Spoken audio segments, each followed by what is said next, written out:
Selamat datang di channel Pemuja Malam. Jangan lupa like, share, and subscribe ya. Terima kasih.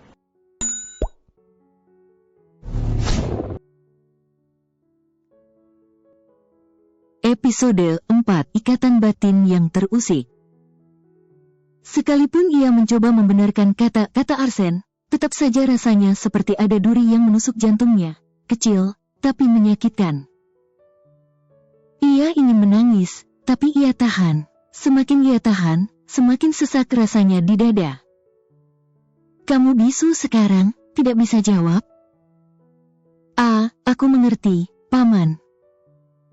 Jawab Naya pelan, menunduk. Arsen menatapnya lama, napasnya berat, tapi tak sedikit pun ia melunak. Wajahnya tetap kaku, matanya dingin tanpa simpati. Bagus kalau begitu. Gumamnya dingin. Ia melepas jas hitamnya dan melemparkannya ke sandaran sofa, lalu berjalan ke arah dapur tanpa menoleh lagi. Naya tetap berdiri di tempat, memeluk kantong belanjaannya erat. Ia tahu, tak ada yang bisa ia lakukan untuk membuat Arsen bersikap hangat. Kini yang bisa ia lakukan hanyalah mengusap lembut perutnya yang masih datar, lalu berkata lirih, nyaris seperti kutukan. Nak, kata orang ikatan batin anak dan orang tua itu sangat kuat. Mama tidak mengutuk ayahmu. Tapi Mama berharap dia juga merasakan apa yang Mama dan kamu rasakan saat ini. Arsen yang berada di dapur, sedang membuka kulkas dan mengambil sebotol air mineral, seketika terdiam. Tutup botol masih di tangannya. Ia meneguk air itu dalam satu tarikan panjang. Awalnya ia merasa baik-baik saja. Tapi anehnya, setelah tegukan terakhir, tubuhnya tak tenang seperti biasanya. Justru terasa lebih sesak. Ada sesuatu yang mendesak keluar dari dalam dirinya, dan itu bukan amarah. Bukan rasa jengah. Tapi rasa yang tak ia kenal dengan baik, sedih. Tanpa aba-aba, setetes air mata jatuh dari sudut matanya. Ia mengedip, bingung, lalu menyeka pipinya cepat-cepat, seolah menolak keberadaan emosi itu. Arsen mundur selangkah, bersandar pada pintu kulkas yang dingin. Napasnya mulai tidak beraturan, berat, seolah ada beban besar yang menekan dadanya. Kedua tangannya mengepal di sisi tubuh, namun ia tetap tak bisa memahami apa yang sedang terjadi. Apa yang terjadi padaku? Gumamnya lirih, nyaris tak terdengar. Tatapannya jatuh pada bayangan dirinya sendiri di permukaan kulkas yang sedikit mengembun. Matanya merah, dan tanpa ia sadari, air mata kembali jatuh membasahi pipi yang selama ini selalu ia jaga agar tetap kering, tetap kuat. Ia bukan lelaki yang mudah menangis, bahkan saat kehilangan kedua orang tuanya sekaligus. Ia tetap berdiri tegak, menyembunyikan duka dalam dingin yang ia peluk erat. Tapi sekarang, kenapa ia bisa merasakan rasa sedih bahkan mengeluarkan air mata? Kenapa aku merasa seperti ini? Bisiknya nyaris patah, seolah jiwanya ikut goyah. Di ruang tamu, Naya yang masih berdiri sambil memeluk kantong belanjaan, sontak tersentak saat samar-samar terdengar suara isak tangis. Tanpa pikir panjang, ia melangkah cepat ke arah dapur dan hatinya mencelos begitu melihat Arsen, berdiri bersandar dengan air mata mengalir di wajahnya. Paman, apa yang terjadi?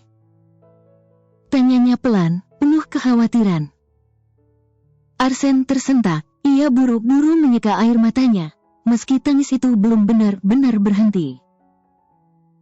Dadanya masih terasa sesak, tapi ia mencoba kembali membangun dinding yang runtuh barusan.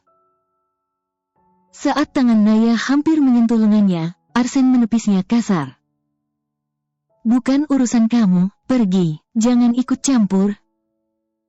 Tapi, Paman. Pergi. Suara Arsen melengking tinggi, tajam dan penuh tekanan. Bentakan itu membuat Naya tersentak, langkahnya terhenti, dan hatinya kembali tergores perih seperti luka lama yang dibuka paksa. Ia ingin menangis, ingin melepaskan semua rasa sesak yang mengganjal di dadanya. Tapi entah mengapa, air matanya tak juga jatuh. Hanya matanya yang memanas, hanya dadanya yang bergemuruh. Dan saat ia kembali menatap Arsen, justru air mata lelaki itu yang semakin deras. "Paman." Suara Naya nyaris seperti bisikan. "Apa yang paman rasakan sampai menangis seperti itu? Apa ada yang terluka?" Arsen menggertakkan rahangnya. Keesokan paginya, Naya sudah sibuk di dapur sejak matahari baru menyapa. Sesuai jadwal, hari ini ia akan menghadapi ujian tengah semester, langkah terakhir sebelum masa magang dimulai. Tapi sebelum itu, ia harus mengisi tenaga. Sarapan, menurut banyak artikel kesehatan yang ia baca, bukan hal yang boleh disepelekan. Sambil membalik nasi goreng di wajan, aroma bawang putih dan kecap manis memenuhi udara. Tangannya lincah, tapi pikirannya melayang. Sesekali, matanya menoleh ke arah kamar yang semalam dimasuki Arsen. Ada ganjalan yang belum selesai. Raut wajah lelaki yang kini bisa disebut sebagai suami itu sedih beruraikan air mata masih membekas dalam ingatan. Tapi Naya tahu diri, Arsen telah membangun tembok tinggi tak kasat mata, tapi nyata terasa. "Nyai, sadarkan dirimu, dia sudah berusaha bertanggung jawab meskipun terpaksa itu saja harusnya sudah cukup, jangan melangkah jauh." Gumamnya pelan, seolah meyakinkan diri sendiri. Namun, suara hatinya kembali berbisik, lebih jujur daripada logika. "Kalau aku makan sendiri, bukankah itu terlalu egois? Dia sudah banyak berkorban. Ini bukan soal perhatian, ini soal rasa terima kasih." Dengan helaan napas, Naya mengambil 2 piring. Ia menyiapkan sarapan untuk Arsen juga, nasi goreng hangat dengan telur dadar yang baru matang. Segelas susu putih ia letakkan di sisi piring milik Arsen. Semua ia lakukan dalam diam, dengan hati-hati seolah sedang merawat sesuatu yang rapuh. Setidaknya, dia sempat sarapan sebelum pergi. Bisiknya pelan, mencoba tersenyum walau perutnya dipenuhi kegugupan. Langkah kaki berat terdengar dari lorong. Arsen muncul dari balik pintu, rambutnya masih sedikit basah. Mengenakan kaos gelap dan celana panjang santai, pandangannya langsung jatuh pada meja makan. 2 piring tertata rapi, lengkap dengan telur dan air putih. Rumah yang biasanya sunyi kini terasa hidup. Ada getaran hangat yang muncul di dadanya. Rumah ini tak lagi sekadar tempat singgah. Ada suara, ada aroma makanan, ada seseorang yang mengisi ruang kosong itu. Tapi Arsen buru-buru menepis perasaan itu. Ia tak boleh hanyut dalam kelembutan. Bukan untuk wanita yang dulu ia tahu adalah milik ponakannya. Bukan untuk bayi yang bukan darah dagingnya, meski kini harus ia jaga. Ia memandangi Naya sebentar, ekspresinya tetap dingin. "Paman, aku buatkan sarapan." Ucap Naya pelan, menunjuk kursi di seberangnya. "Kalau nggak suka, aku bisa bikin yang lain." "Aku nggak lapar." Potong Arsen, suaranya datar. Pandangan matanya menyapu piring itu, nasi goreng yang tampak lezat, telur dadar matang sempurna. Tapi hatinya menolak untuk menunjukkannya. Hening. Naya menunduk, ada rasa kecewa yang perlahan memenuhi dadanya. Ia berusaha menelannya, tapi tetap terasa perih. "Tapi paman belum makan dari semalam." Ucapnya mencoba membujuk. Arsen meraih jaket yang tersampir di kursi, gerakannya tergesa dan kaku. "Kamu gak perlu menunjukkan perhatian itu padaku. Fokus aja sama dirimu sendiri, jangan merepotkan." Ucap Arsen dengan nada dingin. Di menit selanjutnya, ia melangkah pergi. Pintu tertutup pelan. Tapi rasanya seperti gemuruh di kepala Naya. Naya masih berdiri di tempat. Tangan yang tadi memegang sendok kini gemetar. Matanya tertuju pada 2 piring nasi goreng. Satu tetap utuh, tak tersentuh. Perlahan, ia duduk, menatap piring miliknya. Uapnya sudah tak lagi hangat, begitu juga hatinya. Nggak apa-apa, Nyai, kalau dia nggak mau, bukankah bagus setidaknya kamu dan bayimu bisa makan lebih dari cukup hari ini? Itu yang paling penting. Ucapnya pelan, mencoba menguatkan diri sendiri. Tapi dada terasa sesak, ada sesuatu yang retak pelan-pelan, namun nyata. Di sisi lain, Arsen melaju di jalanan pagi dengan kecepatan sedang. Awalnya, semuanya terasa biasa saja. Tapi perlahan, rasa sakit itu kembali datang, menyesak di dada, seperti ada yang menggenggam erat dari dalam. Tangannya mencengkeram setir kuat-kuat, seolah mencari pegangan untuk melampiaskan sesuatu yang tak tertahankan. Tak butuh waktu lama, air mata mulai turun, tanpa bisa ia kendalikan. Ia bahkan tak sadar kapan tepatnya ia mulai menangis. Apa aku sudah gila? Bisiknya lirih, suara serak. Sesekali ia mengusap pipinya, mencoba menghapus jejak perasaan yang tak bisa ia pahami. Emosinya naik turun, tak tentu arah. Ada marah, takut, sedih, semua bercampur jadi satu. Ia merasa asing, bukan hanya pada dunia, tapi pada dirinya sendiri. Sebagai seorang dokter bedah, ia terbiasa bersikap tenang, tegas, dan rasional. Tapi semalam dan pagi ini, semuanya terasa kacau. Ia tak bisa menjelaskan apa yang berkecamuk di hatinya. Arsen menarik napas panjang, mencoba menstabilkan diri. Tapi ia tahu, ini bukan sekadar kelelahan atau stres.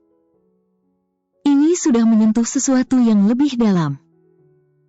Dengan keputusan cepat, ia segera menginjak gas mobil menuju rumah sakit. Bukan untuk menangani pasien, tapi untuk dirinya sendiri. Aku nggak bisa selamatkan orang lain, kalau jiwaku sendiri sedang terluka. Gumamnya lirih. Setibanya di rumah sakit tempat ia bekerja, Arsen langsung menuju ruang psikiater sebelum mulai bertugas. Ia tahu, ia tak bisa terus menunda ini. Jadi, Dokter Arsen merasa sedih, tanpa tahu sebabnya. Ulang sang psikiater, seorang pria parubaya dengan sorot mata tenang dan suara bersahabat. Ia menatap Arsen yang duduk tegak di hadapannya. Tangan saling menggenggam di pangkuan, mata memerah, tapi wajahnya tetap berusaha tampak kuat. Arsen mengangguk pelan. Awalnya saya kira hanya karena lelah, tapi ini beda, Dok. Rasanya seperti dicekik dari dalam. Dada sesak, seperti ada kesedihan yang bukan milik saya, tapi saya rasakan sepenuhnya. Psikiater itu mencatat sesuatu, lalu menatap Arsen kembali dengan empati. Baik, kita lakukan pemeriksaan dulu. Ya, saya ingin memastikan ini bukan gangguan mood atau kondisi psikologis lain. Pemeriksaan dilakukan dengan menyeluruh. Pertanyaan demi pertanyaan mengalir, soal pola tidur, tekanan kerja, trauma masa lalu, hingga dinamika hubungan pribadi. Namun dari evaluasi awal, semuanya berada dalam batas normal. Tak ada indikasi depresi berat ataupun gangguan kecemasan. Secara medis dan psikologis, Anda stabil, Dr. Arsen. Ujar psikiater itu sambil meletakkan berkasnya. Tapi, ada satu hal yang ingin saya gali lebih jauh. Arsen hanya mengangguk, ia tak banyak bicara, tapi diamnya memberi ruang. Coba ingat kembali, momen terakhir sebelum rasa sesak itu datang. Apa yang terjadi sebelumnya? Arsen terdiam cukup lama. Benaknya mengingat-ingat kembali, dan kini ia baru sadar jika ia sedih setelah berkata dingin pada Naya. Saya, berkata kasar pada wanita itu, seperti pagi ini dia sudah menyiapkan sarapan. Tapi saya menolaknya, bahkan bukan cuma menolak, saya bilang dia nggak pantas menunjukkan perhatian pada saya. Psikiater itu mengerutkan alis tipis, lalu tersenyum samar. Apa maksud Anda wanita itu adalah istri Anda? Melihat Arsen mengangguk tipis, dengan sedikit menggelengkan kepala dokter itu bertanya kembali. Apa istri Anda sedang hamil? Pertanyaan itu membuat napas Arsen tertahan. Ia menatap dokter itu, bingung, lalu mengangguk pelan. Ya, baru semester awal. Sang dokter ikut mengangguk, wajahnya tenang dan penuh pengertian. Ini bukan gangguan jiwa, dokter. Tapi kemungkinan besar, ini yang kita sebut pregnancy sympathy atau COVID syndrome. Sebuah kondisi di mana suami ikut merasakan gejala emosional, bahkan fisik yang dialami istri selama kehamilan. Arsen mengerutkan dahi. Maksudnya, saya bisa ikut merasakan apa yang dialami wanita itu. Hah, itu tidak mungkin, Dok. Kenapa tidak mungkin? Ini bisa terjadi. Dan itu cukup umum, walau jarang disadari. Rasa lelah, sedih, mual, bahkan gangguan tidur bisa muncul. Sebagai bagian dari ikatan emosional yang kuat antara Anda dan istri, atau bahkan bayi. Dada Arsen terasa semakin berat, pikirannya berkecamuk. Psikiater itu menatapnya lekat, lalu menjawab lembut. Saya rasa, Anda sedang belajar mengenali perasaan Anda sendiri. Kadang, rasa bersalah bisa jauh lebih menyakitkan dari yang kita duga. Dan jika Anda merasa sakit, mungkin itu adalah bayangan luka yang Anda beri pada seseorang yang sebenarnya ingin Anda jaga. Arsen menunduk, jemarinya mengepal di atas pangkuan. Suaranya nyaris hilang. Bagaimana mungkin? Kepala Arsen berdenyut nyeri. Bagaimana mungkin ia bisa merasakan perasaan Naya dan bayinya? Mereka sama sekali tak punya hubungan atau ikatan apapun dengannya. Dan jika apa yang dikatakan dokter tadi benar, mungkinkah wanita yang pernah tidur dengannya sebulan lalu itu hamil? Tapi, bagaimana mungkin? Selama ini, hasil pemeriksaan medis yang pernah ia jalani, kertas resmi berlogo rumah sakit menyatakan bahwa dirinya mandul. Itu sebabnya ia tak pernah berani menjalin hubungan dengan siapapun. Ia takut mengecewakan pasangannya. Garis takdir macam apa ini? Gumamnya lirih, nyaris tak terdengar. Suara Dito memecah lamunannya, menyelinap seperti duri ke dalam kepalanya yang sudah berat. Apa yang kamu pikirkan? Membayangkan hidup bahagia bersama istrimu itu, menjalani kehidupan layaknya keluarga sempurna. Arsen memejamkan mata sesaat, mencoba menahan ledakan yang hampir pecah di kepalanya. Tapi sabarnya sudah menipis. Apa kamu nggak bisa menutup mulutmu? Ucapnya tegas dan dingin. Dito langsung mengangkat tangannya, membuat gestur mulut terkunci. Tapi sorot matanya tetap menatap Arsen, mencoba membaca pikiran temannya. Dalam diam, Dito mulai bertanya-tanya, apakah keputusannya menyuruh Arsen pulang kemarin adalah kesalahan? Wajah sahabatnya itu sekarang bahkan terlihat lebih tegang daripada saat menghadapi operasi tersulit sekalipun. Dit. Suara Arsen terdengar pelan, berat. Apa mungkin, setelah divonis mandul, seorang pria tetap bisa membuat wanita hamil? Dito mengerutkan kening, lalu duduk lebih tegak. Ia mengamati Arsen dengan serius. Secara medis, itu mungkin, tapi jarang banget. Jawabnya perlahan. Vonis mandul itu bukan berarti 0%. Kadang, ada kasus di mana sperma sulit bergerak atau jumlahnya sangat sedikit. Tapi bukan berarti nggak ada sama sekali. Bisa aja, ada satu yang berhasil. Keajaiban, kalau kamu percaya istilah itu. Arsen menarik napas panjang, lalu mengusap wajahnya dengan kedua tangan. Kata-kata Dito justru membuat pikirannya makin kacau. Kalau memang itu keajaiban, kenapa harus terjadi sekarang? dan kenapa dengan cara begini? Bisiknya, lebih pada dirinya sendiri. Dito hanya diam. Ia tahu, ada hal-hal yang tak bisa dijawab dengan logika. Dan kalau memang anak itu benar ada dan anakku. Arsen menghentikan kalimatnya, tenggorokannya tercekat. Ia belum siap mengucapkan sisa kalimat itu. Bahkan pikirannya pun belum sepenuhnya siap menerima kemungkinannya.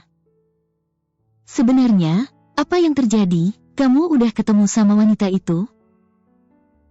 Tanya Dito hati-hati. Arsen menggeleng pelan. Nggak ada jejak, aku bahkan nggak tahu seperti apa dia. Aku sempat berharap dia datang dan meminta pertanggungjawaban. Tapi nyatanya, sampai sekarang dia nggak pernah muncul. Dan barusan, ia menggantungkan kalimatnya, terlalu rumit untuk dijelaskan, terlalu campur aduk untuk ditata dalam kata-kata. Akhirnya, ia hanya berkata, "Ya, aku harus berusaha lebih keras agar bisa menemukannya." Kamu yakin, kalau sudah ketemu, bagaimana dengan pernikahanmu sekarang ini? Tanya Dito. Kamu sangat tahu pernikahan ini, hanya sebatas kata terpaksa. Jika Zayan kembali, aku akan bicara padanya. Ucap Arsen sekilas wajah Naya kini terlintas di benaknya. Entah mengapa mendengar kata yang ia ucapkan sendiri justru melukai hatinya. Arsen menggeleng pelan. Namun jauh di dalam dirinya, Arsen tahu, ia sedang berusaha meyakinkan dirinya sendiri. Bahwa rasa sedih dan bingung yang ia rasakan bukan karena Naya dan bayinya. Tapi karena wanita malam itu dan kemungkinan bahwa wanita itu kini tengah mengandung anaknya. Jika keajaiban itu benar-benar ada. Arsen meraih ponselnya, berniat menanyakan di mana Naya berada sekarang. Namun saat layar menyala dan ia membuka daftar kontak, ia baru tersadar. Aku bahkan tidak punya nomornya. Gumamnya pelan. Ia menatap layar kosong itu sejenak, lalu menarik napas dalam-dalam. Aku tidak tahu apapun tentangnya, selain fakta bahwa dia dulu adalah wanita ponakanku, sedang hamil, dan namanya Naya Safina. Di kampus, Naya hanya bisa berdiri membeku. Awalnya, ia datang dengan niat mengikuti ujian tengah semester. Tapi harapannya runtuh begitu saja. Kini ia justru berada di ruang administrasi, bukan di ruang ujian. Ngai, kalau kamu belum membayar, tentu saja kamu tidak bisa mengikuti ujian ini.